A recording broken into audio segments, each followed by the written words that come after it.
12시에 많은 참여 바랍니다. HLB 가보겠습니다. 가지가 싫어요님께서 HLB 87,000원에 매수를 하셨고요. 10% 비중으로 제일 먼저 신청을 해주셨습니다.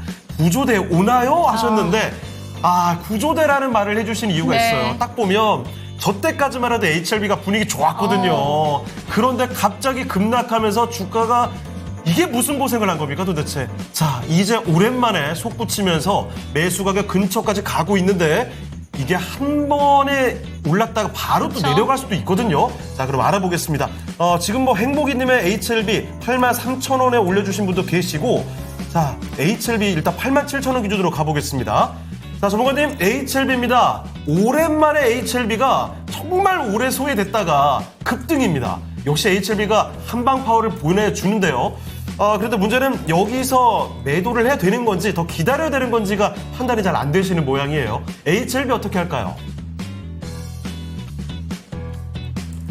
네, 중간에 한번 끊겼어가지고.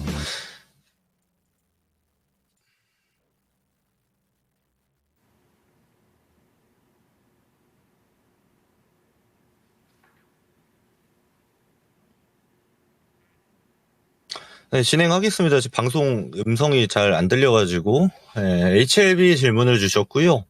질문이 이제 구조대 오나요라고 주셨는데, HLB 같은 경우는 지금 이제 급등하는 재료를 우리가 잘 파악해야 될 필요가 있습니다. 그 전에 급락했던 내용을 좀 볼 필요가 있는데, 왜 내려갔냐. 그러니까 우리가 FDA 승인이 사실상 되겠지라는 의견이 주류였단 말이에요. 그게 바로 지난 5월이었습니다. 근데 FDA 승인이 사실 미끄러졌죠. 여기서 미끄러진 거는 CRL이었습니다. 보완 요청서를 받았는데 우리가 여기서 봐야 되는 게 HLB의 이제 리보세라닙, 우리가 잘 알고 있는 이제 간암 치료제로서의 리보세라닙과 캄렐리주맙의 병용요법으로 투여하는 간암 치료제 형식인데 여기서 그럼 어디에 문제가 있었는가가 상당히 중요하잖아요. 보완 요청을 어디에다가 했는가. 근데 우리가 아니고 항서제약에 이제 캄렐리주맙에 대해 보완 요청을 한 겁니다. 근데 어디 단계에서 보완 요청을 했냐? 통과하려면 이런 허들, 이런 조건이 맞아야 되는데 어디 조건이 좀 문제가 있느냐라고 판단을 했냐면 임상시험 현장이에요. 임상시험 현장에 FDA가 원하는 기준에 부합됐는가가 중요한 건데 그래서 그 지점을 다시 보겠다라고 이야기를 한 거고 실제로 진행을 한 겁니다. 그래서 BIMO라고 해서 임상시험 현장 실사 나왔는데 이게 하얼빈 병원에서 지금 진행을 했어요. 근데 와서 실사를 나와서 결과치를 보니까 괜찮네?가 나온 겁니다. 그래서 사실상 이제 FDA 승인이 다시 한번 가시권 안에 들어오게 된 거고 이거에 따라서 호재로 좀 받아들이는 형태가 있는 게 첫 번째 좀 좋은 재료가 섞여 있는 거고 두 번째는 이겁니다. 적응증이 늘어나고 있어요. 이 병용투약 요법에서 우리가 주요 타겟하고 있는 게 지금 간암치료제인데 간암치료제를 넘어서 실제로 중국에서는 간암치료제로서도 쓰이고 있고 유방암치료제로도 쓰이고 있거든요. 근데 여기에 더불어서 적응증을 어디 늘리고 있냐면 폐암이랑 대장암도 지금 이상 진행 중입니다. 근데 이상 진행 중인 데이터가 상당히 괜찮게 나오고 있어요.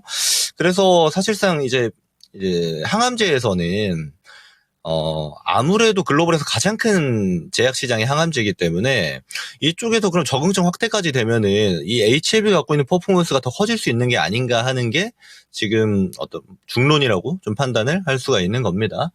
그래서 저는 지금 이 재료는 재료로서 끝나는 게 아니고 주가 퍼포먼스도 좀 이어질 가능성이 높다라고 봐요. 그래서 구조대를 기다린다라고 말씀을 주셨던 게 이 9만 원 정도인데 가격으로 보게 되면은 이 9만 원 선까지는 일단 열립니다. 갈 가능성이 상당히 높아요. 근데 간 다음이 이제 중요하겠죠. 여기서 이걸 돌파하려면 여기서 추가 재료가 나와야 되는 게 FDA 승인 일정이라든지 아직 일정이 구체화 안 됐습니다. 실제로 일정이 구체화되는 얘기와 또 가능성에 대한 이야기가 더 나와야 돼요. 근데 그랬을 때는 재료가 추가가 되면서 기존에 이제 고점이 12만 원대인데 여기까지 트라이할 가능성도 상당히 높아지게 되는 거죠. 근데 HLB는 사실 지금까지 데이터가 좋고 이미 상용화되어 있는 것도 존재하기 때문에 저는 긍정적으로 봅니다. 그래서 이런 지점들을 좀 기다리면서 대응하는 게 필요하고 여기서 우리가 대응을 해야 되는 게 첫 번째가 있어요. 예를 들어서 9만 원까지 열렸기 때문에 도착하고 나서 좀 조정이 나올 수 있거든요. 저라면 어떻게 할 거냐? 9만 원 정도 구간에서 일부 비중이라도 좀 챙겨 놓고 가는 게 좋을 것 같아요. 왜냐면 일정이라는 게 일단 이야기 나오고 있는 중론 같은 경우는 내년 상반기에는 실제로 FDA 승인 다시 절차에 돌입되지 않겠나를 보고 있긴 합니다만 좀 지연이 될 수 있는 거고요. 이런 뭐랄까요, 제3의 변수 같은 게 존재할 수 있기 때문에 일부 챙겨놓고 밑에서 다시 추가하는 게 보다 효율적일 수 있겠다라고 판단을 합니다. 그래서 지금 나오고 있는 얘기들은 다 HLB 입장에서는 베스트죠. 그래서 HLB를 넘어서 이제 HLB 그룹주들도 다 같이 상승하고 있는 형태인데, 이게 단발성이냐라고 묻는다면 전 단발성으로 보이진 않는다. 다만 지속성 열린 게 매물대가 좀 많기 때문에 9만 원까지 열렸다고 판단을 하지만, 그 이후에는 재료의 크기가 어떤 식으로 시장에 접목되는가를 좀 지켜보면서 대응할 필요가 있다. 그래서 9만 원 정도 선에서 일부 비중을 정리하시고 수익 실현하시고, 좀 가격이 조정이 나오면 다시 사는 전략으로 대응하시는 게 보다 효율적이겠다라는 의견을 같이 드려보도록 하겠습니다. 자, HLB 살펴드렸습니다. 오늘 주인공 중에 하나죠. 너무나 큰 상승이 나타나고 있는데요. 여기서 조금 더 올라갈 여지는 있겠습니다.